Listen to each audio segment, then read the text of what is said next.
En Nexos tuvimos la oportunidad de conversar con Lucía Segarra Bayón, exalumna de la Universidad de Lima, quien participó en el documental Amén, Francisco Responde, en una conversación con el Papa. Quédate para conocer más. Silencio. Ustedes no se movieron. Son la piel de Judas, prepárese. Y el programa era que iban a hablar con el Papa. Es aburrido ponerse a hablar con un cura, ustedes.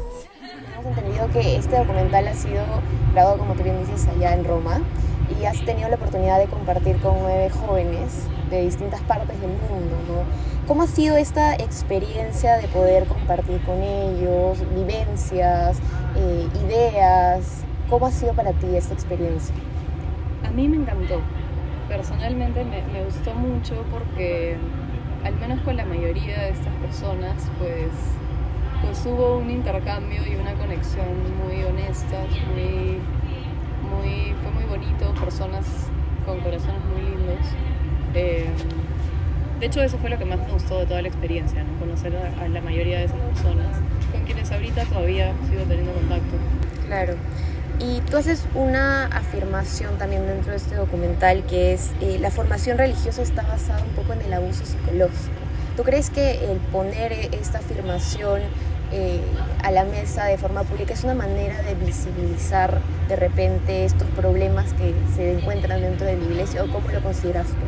Sí, definitivamente, y me parece que es urgente visibilizar esta realidad, porque si bien se ha abordado, y qué bien que se siga abordando el tema del abuso sexual, es importante visibilizar el tema del abuso psicológico, porque finalmente también es una de las bases.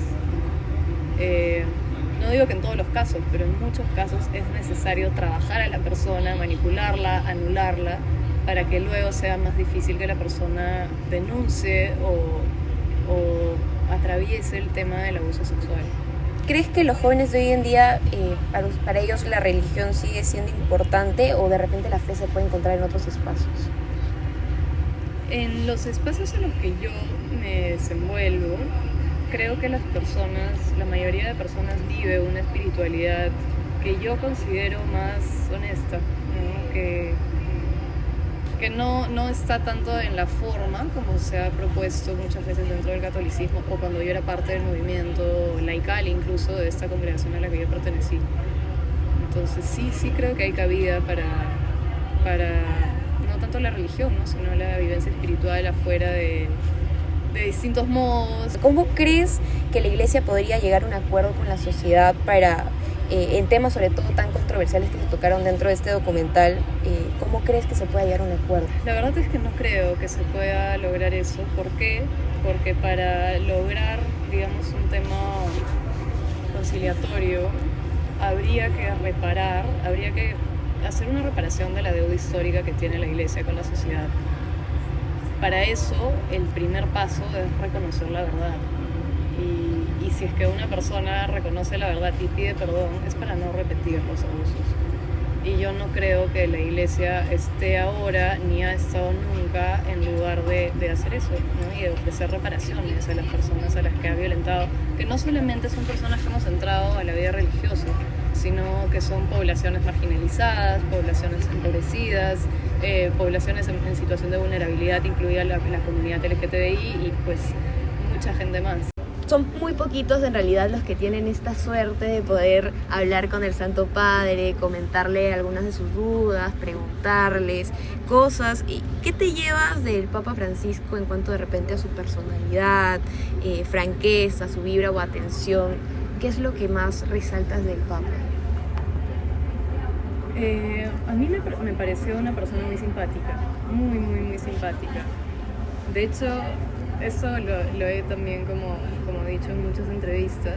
A mí lo que más me llamó la atención cuando recién apareció fue la dificultad que tuvo él para sentarse, porque yo me quedé como, o sea, agárrenlo por favor, ¿no? Entonces ahí fue como experimenté mucho esta sensación de, primero, de humanizarlo, ¿no? Porque es como, wow, esta es una persona de 80 y tantos años y está viniendo a sentarse acá como 3 horas con gente que no conoce.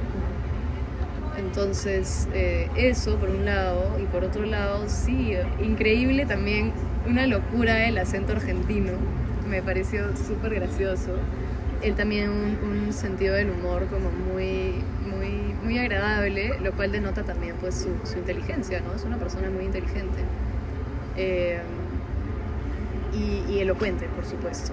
O sea, sí, como persona me parece alguien agradable, ¿no? Ya hablando como representante de la iglesia, pues hay sus matices. Discrepancias. Sí, Claro. sí. Cuéntanos un poquito, ¿cómo ha sido la reacción o cómo has sobrellevado de repente algunas reacciones de felicitaciones, algunas de repente de críticas, algunas hasta hate? ¿Cómo has sobrellevado todo esto?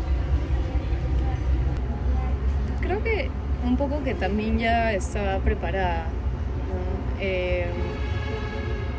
Sí, justo hace un par de días hice una publicación hablando un poco de ese tema, porque creo que quedó muy en el aire el hecho de que yo había salido en el documental a hacer una denuncia por abuso.